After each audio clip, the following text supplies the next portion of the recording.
12 mis yn ôl ar Cymru ifanc yn dathlu ar lennill y Victory Shield am y tro cyntaf ers 1949. Mae yna chwaraewyr newydd yn y garfan flwyddyn yma, a gwledydd newydd hefyd yn y gystadleuaeth, ar ôl i Loegr benderfynu tynnu allan. Y gwledydd Celtaidd sy'n cystadlu y tro yma, Gweriniaeth Iwerddon yn dod i mewn yn lle Lloegr, ond dal yn edrych ymlaen i'r gystadleuaeth oherwydd mae o'n ddechrau pwysig i'r hogiau ifanc yma ar ei gyrfa rhyngwladol nhw. Dwi'n meddwl bod ni'n gwneud pethau chydig bach yn wahanol yng Nghymru. Da ni'n trio rhoi y cyfle gorau bosib i'n hogiau ifanc ni fod yn dod drwy'r system a drwy'r llwybr yna i mewn i'r tîm cyntaf, i'n tîm cenedlaethol ni. Mae Ian Rush efo ni yma drwy'r wythnos, a mae Chris Coleman fel yn rheolwr cenedlaethol ni. Yma hefyd i weld y to ifanc heddiw yma, felly pa well ysbrydoliaeth i weld y bobl yma yn dangos diddordeb ynddyn nhw ac yn eu dyfodol nhw, ac gobeithio fod hynny'n mynd i fod yn help ac yn sicr rhywbeth fydden nhw'n ei gofio am byth. I remember making my debut for Wales under-15s back in my day. And the day I'll never forget, my first cap. And even playing for the national team afterwards, you know. It's all the same, whether it's 15s, 16s, 19s, 21s. You represent in Wales, and it's a proud, proud day. It's a first step forward, and many more to come for them. Gyda'r enwogion yn gwylio yr Alban oedd gyntaf i Gymru, a gwaith cynnar i'r golwyr Adam Prisbeck yn gadarn i'r dreigiau ifanc. Ac un o Ser Cymru, Rabi Matonda o Gaerdydd, yn bygwth gol John McCracken. A Chris Coleman ac Ian Rush, ddigon bodlon hyd yn hyn. Egi gornel yn uchel. Cael ei ffenio gan Sturck, mor bell a Church yn helpu'r bel, nôl i mewn ac yn helpu hi mewn i'r gornel. Mae'r Alban ar y blaen, 5 munud cyn yr egwyl. Sturck yn edrych am y baslet draws i Matondo'n rheoli'n gampus. Rabi Matondo ar ergyd. Ond John McCracken y golwr yn ei atal.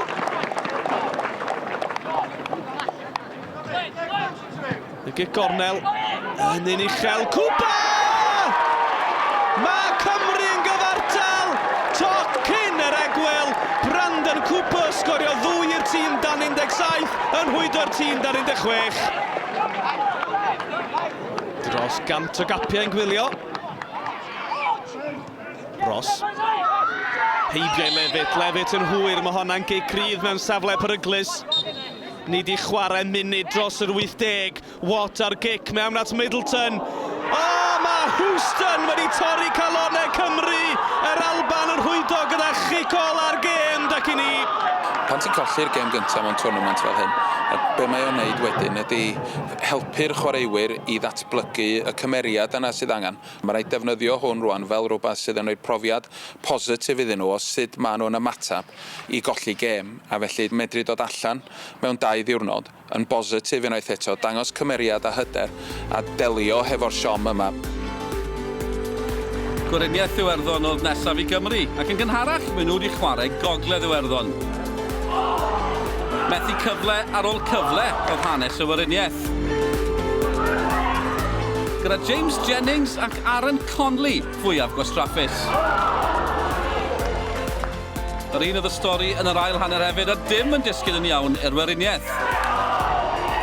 A bu bron iddyn nhw dal i'n ddrud iawn am hynny hefyd. Ethan Galbraith yn agos i gipio'r pwyntiau i gyd i Gogledd Iwerddon. Deuddydd yn ddiweddarach ac roedd Gogledd Iwerddon yn ôl ar Barc Sbati i gwrdd ar Alban. Ar un oedd y patrwm hefyd.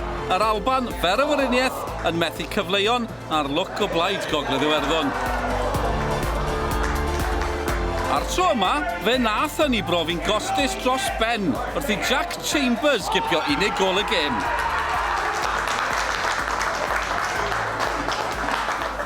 Ail gêm Cymru oedd nesaf felly yn erbyn Gweriniaeth Iwerddon o'r 2 wlad yn edrych am ei buddugoliaeth gyntaf. A'r capten balch Ethan Ampadu yn arwen y Cymru ifanc i'r cae ar Barc y Ddraig. Pepad. Cian Hughes. Pas hyfryd yn wybyr Luke O'Brien. Arbediad da gan Scott Reed. Cynnig da gan O'Brien. A Scott Reed sy'n frawd i Jamie Blaen yr Aberystwyth yn arbed yn gampus. Mae'n dywydd pêl-droed mae heno. Sturck. Pas hyfryd i Matondo. Matondo heibio i O'Connor. Ceisio dod o hyd i Odi, mae'n dod allan i Buckley.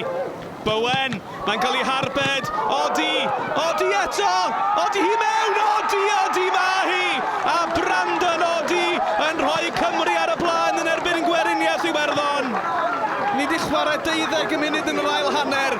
Fe gymerodd i 3 cynnig i'r Cymro. Cooper. Y bas allan o'r amddiffyn yn un hyfryd i draed Rabi Matondo. Heibio 1. Matondo, heibio 2. Gol ragorol gan Rabi Matondo. Welwch chi ddim gwell na honna mewn unrhyw gêm wythnos yma. Rabi Matondo yn sgorio gol o safon rhyngwladol yn y gêm rhyngwladol hon. Gwyliwch, mwynhewch. Rabi Matondo. Aaron Connolly ar ras. Heibio i Cooper. Tacl wych gan Cooper. A mae'r bel yn syrthio i Cian Hughes. Ar hyd unwaith yn rhagor yn gofod arbed. Fe gafodd afal ar yr ergyd yna. Jack Vale. Heibio i ddyn ond y bas yn wallus a'r bel yn syrthio nawr i Jochen Doherty. Doherty yn codi ben a ffas hyfryd tu ôl o'r amddiffyn. Mae Connolly mewn! Mae Connolly di rhwydo i Weriniaeth Iwerddon. Nawr te, mae yna 2 munud ar ôl a mae'r Gwyddelod yn ôl yn y gêm yma.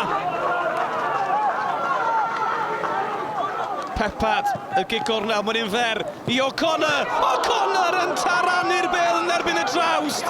Fe fyddo honna wedi rhoi ergyd farwol i obeithio'n Cymru. Y chwibad ola a Cymru'n ennill y triphwynt i dîm o Sian Roberts. It's a real special feeling. Like, we've deserved to win for ages, and for it to come here needing a win is really special. But I thought the boys were excellent today. Everyone put 100% in. Even people on the bench were still cheering us on, wishing us luck. I thought it was an excellent performance overall. Da ni wedi gofyn iddyn nhw am yr cymeriad yna i ddod o nôl ar ôl y siom o golli mor hwyr yn y gêm, ac maen nhw wedi gwneud hynny. Yn amser byr sydd ganddo ni adeiladu ar gyfer y gêm ola, ond da ni'n gwybod fod gynnon ni'r cyfle rwan i fod yn ennill yr holl beth. Mlaen â ni i'r diwrnod ola a'r gemau ola. Cymru a Gogledd Iwerddon yn gwybod bod gobeith ennill y gystadleuaeth. Ond cyn hynny, roedd yr Alban yn cwrdd ar Weriniaeth. A'r Gwyddelod ath ar y blaen tro yma, Aaron Bolger yn rhwydo iddyn nhw.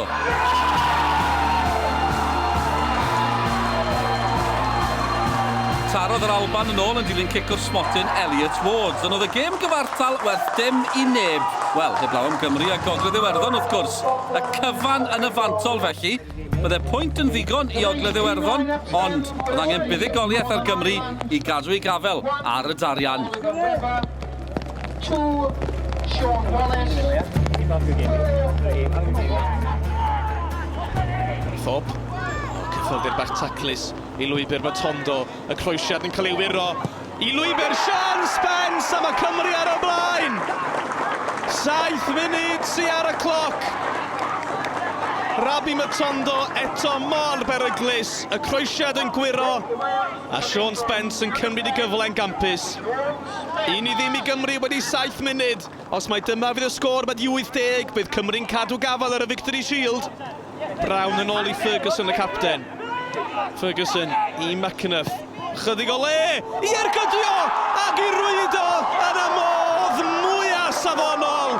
Jordan McAnuff dod o Gogledd Iwerddon yn gyfartal a nawr mae'r darian nôl yn ei dwylo nhw. Y bas i Brown, y flic i Alex McKilmel.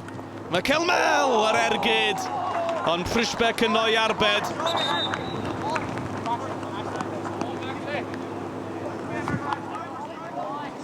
Holsgrove dros y gic rydd i Gymru. Holsgrove yn craddu'r postyn! Wel, dych chi'n gallu gweld y siom ar wyneb y bachgen ifanc. Oedd e o fewn modfeddu i rwydo. Cabango a Brown yn brwydro amdani. Sturck. Cyffyrddiad Holsgrove. Mae'r bêl gan Rabi Matondo! Mae Cymru ar y blaen am yr eildron y gêm. 8 munud sy'n weddill am yr pendil di troi eto. A Rabi Matondo, pwy arall? Yr arwr yn erbyn y Bryniaeth yn sgorio yn erbyn Gogledd Iwerddon hefyd. 4 munud, mae yna 4 munud rhwng tîm o Sian Roberts a Chadw Gafal ar y darian. Sturk, y bas hir, reit drwodd at y golwr Webber. Eiliadau'n unig sy'n weddill, da ni'n ddod yn mynd ar amser sy'n cael ei ganiatáu. Donnelly, y cyfforddiad braidd yn drom, a Buckley! O, dyna chi gol wefreiddiol i gipio'r Victory Shield. Mae tîm dan 11 o Sian Roberts wedi cadw Gafal ar y tlws. Ar ôl colli'r gêm gyntaf gyda chigol ar gêm yn ebyn yr Alban. Y gigol yn erbyn Gogledd Iwerddon yn ei selio hi yn y modd mwyaf teilwng. Rhys McGinley, dos bosib. Dyna'r chwifan ola. Mae Cymru wedi ennill. Mae tarian y Victory Shield yn wylo Sian Roberts eto. Pawb yn amlwg yn wen o glist i glist a'r llwyddiant yn parhau i Gymru ar bob lefel.